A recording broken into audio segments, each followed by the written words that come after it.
So students, we'll be discussing the most important chapter of Indian polity, that is the President of India. And here we'll be discussing all the things about the president, the procedure of election, powers, privileges, removal, and yeah. So let's get started with it. Okay.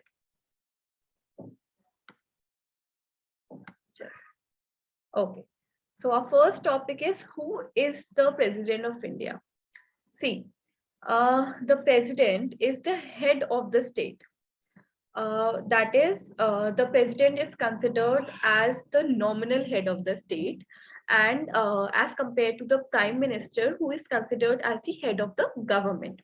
See, what happens that president is a nominal head because all the decisions and everything related to the government is taken by the prime minister, but the assent of president is important, and the prime minister aids and advises the president to take all the decisions related to the procedure and the and everything. Okay, so president is the head of the state and considered as the nominal head of the state, and he is also considered as the first citizen of India, and he's the symbol of solidarity, unity, and integrity of the country. Presently, our 14th president, as we all know, is Sri Ramnath Kovind, and he's the 14th president of the country.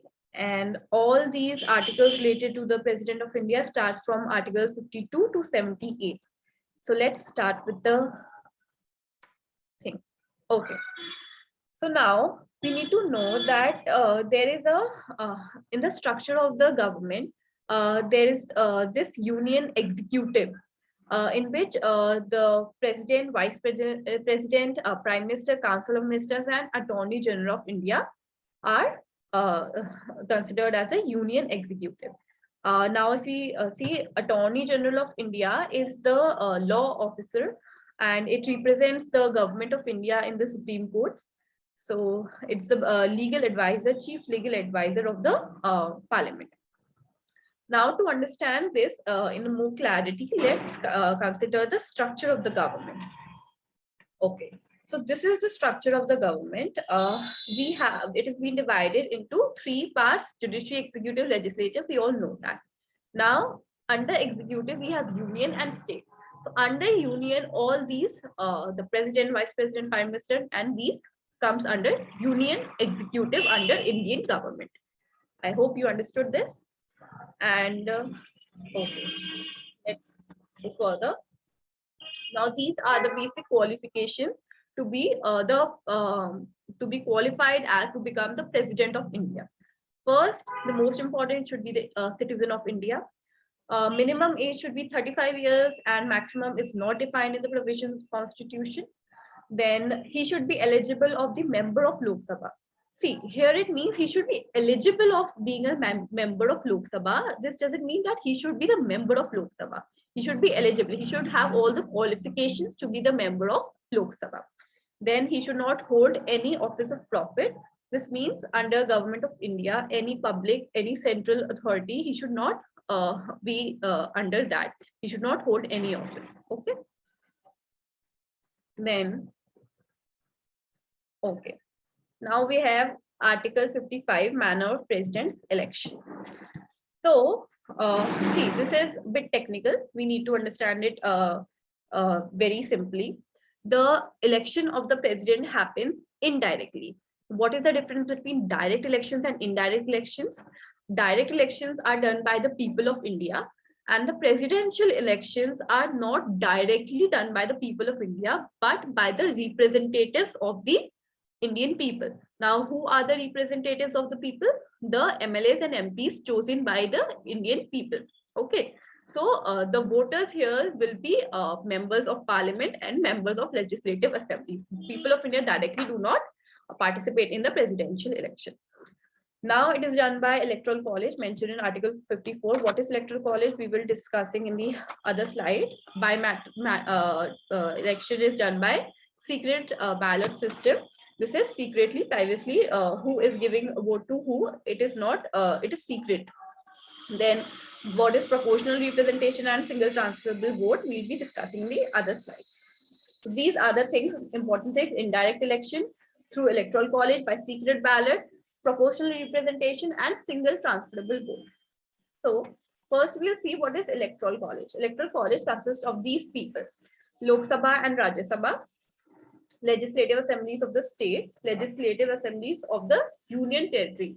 Now there are only 3 union territories whose legislative assemblies take part in the presidential election. First is NCT, that is Delhi, National Capital Territory, then Puducherry and Jammu and Kashmir.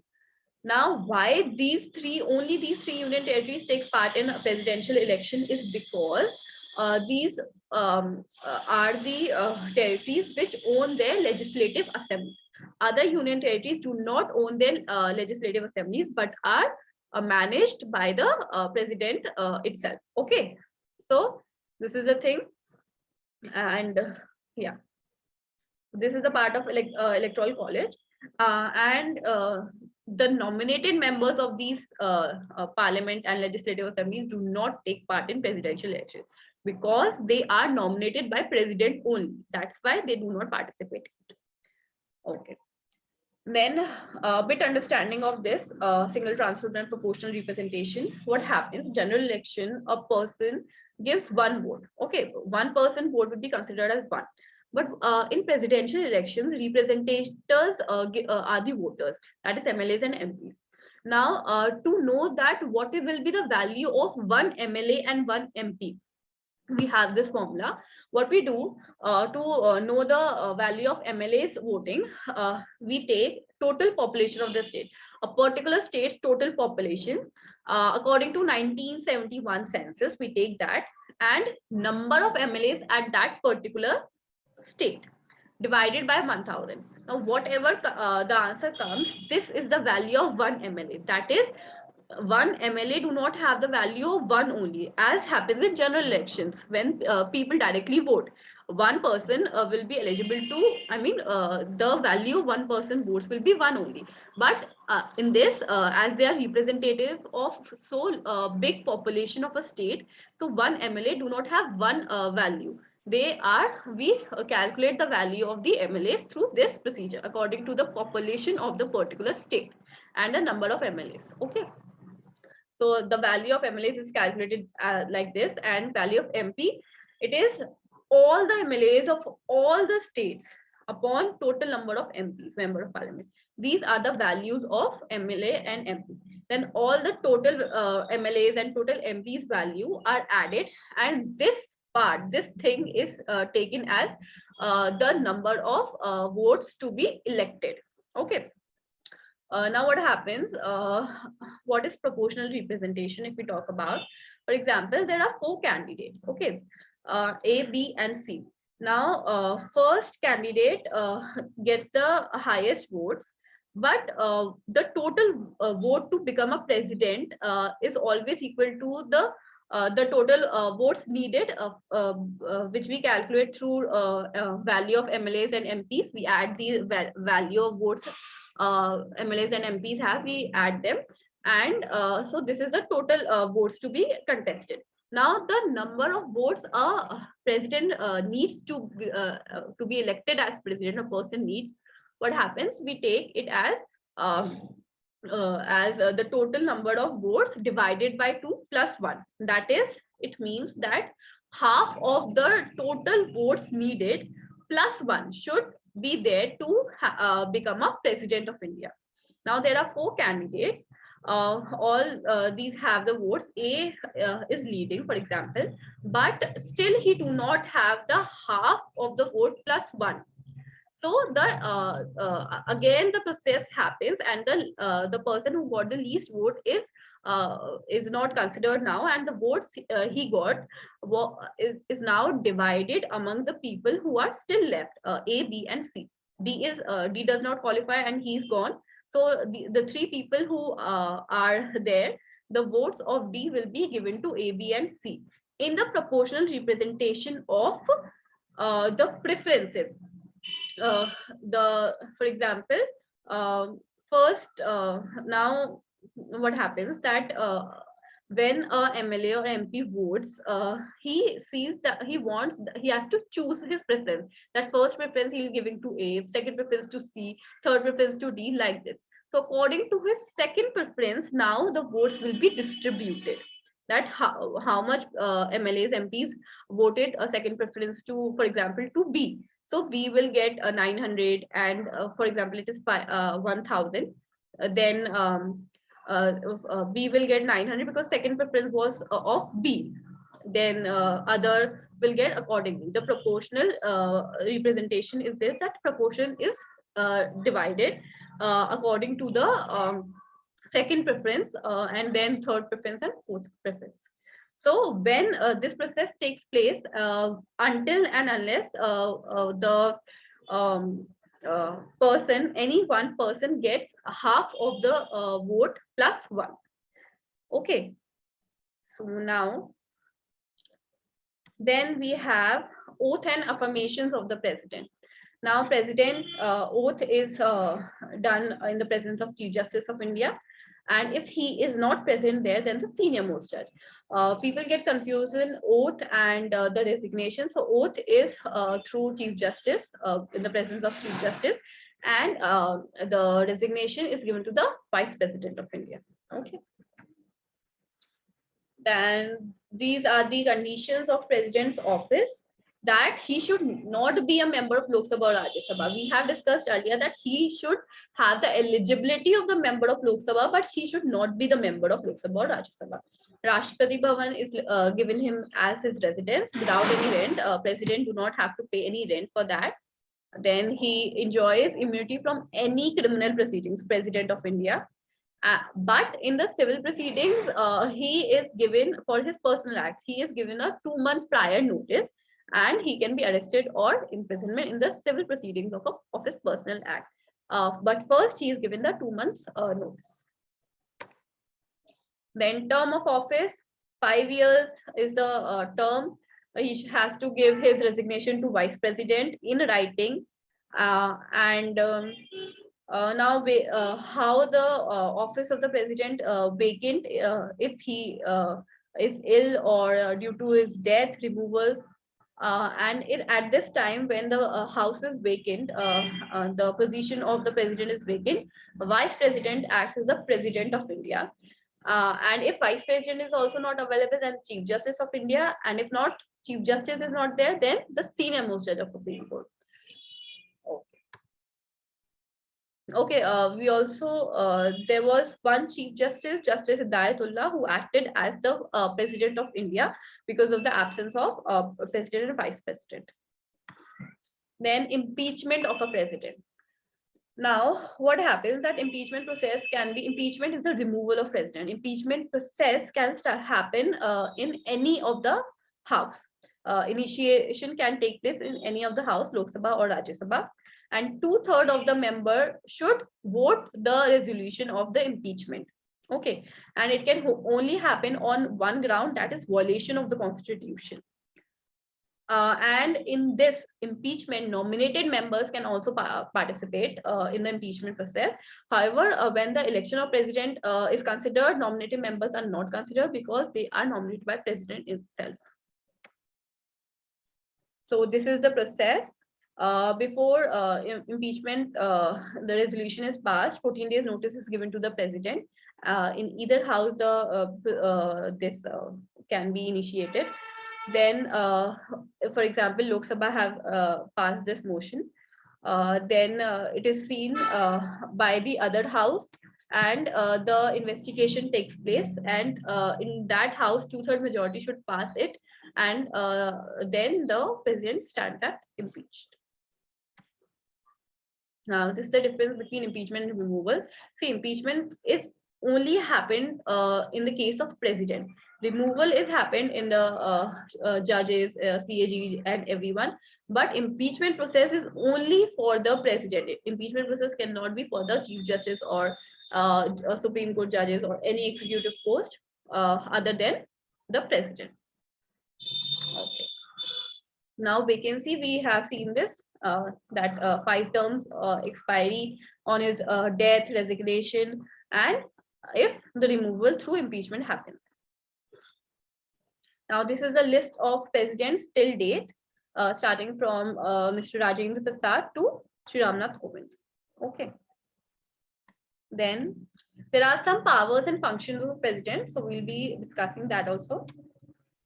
Now, in the introduction, we see that the president acts on the advice of Council of Ministers, advice to Prime Minister. Whatever Prime Minister says, the president has to do accordingly. So, according to 42nd Amendment, the president has to exercise his powers on the advice of the Prime Ministers plus Council of Ministers. Now, after 44th Amendment, the president can ask that what are the things and to reconsider the advice of the prime minister if president think that it is not appropriate. But if once the advice is same and it is not reconsidered, the same advice is given to the president, then he has to pass the thing or give his assent. So first are the legislative powers. These are the legislative powers to dissolve the Lok Sabha on the advice of Prime Minister again. Summons joint sitting of both the houses, can nominate 12 members of Rajya Sabha, 2 members of Anglo-Indians. Okay, 12 members of Rajya Sabha are from literature, art and science. Then money bills are introduced by President, and he lays the reports of UPSC, Election Commission, CAG before the Parliament. Then we have financial powers. Money bills are introduced only after his assent. He constitutes financial commission and he makes advances out of the contingency fund of India. Contingency fund is the fund related to emergency. If there is any emergency in the country and there is need of this fund, the money, then through contingency fund it is allocated. See, we have two kinds of funds: consolidated and contingency. Consolidated funds are for it's the income of the taxes and everything, and it's the regular part. And contingency is for the future, that is for emergency need. Then he appoints judges of the Supreme Court, High Court, in the judicial power. Advice, he can take advice from the Supreme Court. However, he's not bound to those advices. But if he wants any advice related to law or anything, he can take advice from the Supreme Court. Then a sentence of a convict, sentence under union law, court martial, or sentence to death under any law. These are the pardoning powers. We'll see the pardoning powers. So these are, just a second. These are some 5 pardoning powers president has: to pardon, to remit, deprive, commute, and expel. Now, to pardon is to forgive fully that the sentence is removed. You are convicted. For conviction, from conviction that you are acquitted. Then remit is to reduce sentence but not its character. For example, a person is imprisoned for 10 years. So the president reduce its punishment to 5 years. Then deprive, stay on execution for a temporary period, to know that what is the actual crime or anything. So the punishment is stayed. Then to commit, to give a lighter punishment, for example, from death penalty to life imprisonment. Then respite, award lesser sentence due to special factors like, for example, a woman who is pregnant. So she is, according to the president, he gives her the lesser sentence. That is, for example, if the death penalty is given to that girl, then it is reduced to life imprisonment because of the special factor. Then, okay, these powers: appointment of Prime Minister, dismiss the Council of Ministers, and dissolve the Lok Sabha. These are discretionary powers of the president. These are discretionary powers of the president. Okay. Then we have military powers. According to Article 53, Clause 2, the president is considered as supreme command of the defense forces. Okay.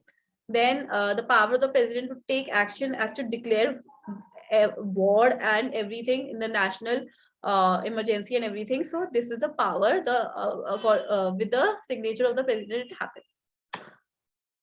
Then these are some emergency powers: national emergency, president rule, financial emergency are done through the president's signature. veto powers. We have three veto powers. The president have absolute veto, that is to reject it, suspensive to return for the reconsideration, and pocket to withhold it and never give back. Okay, the bill to make an act, the bill is given to the president for his assent. So a president has these three powers of veto. Then this is the summary. You can see that position, term of 5 years, oath by Chief Justice, emolument of this, qualifications we have discussed, election indirectly, electoral college, proportional representation, vacancy through death, resignation, impeachment, and powers are these. So here we complete our this important chapter of the president. I hope you had the better learning. Thank you for attending the class and have a great learning. Thank you.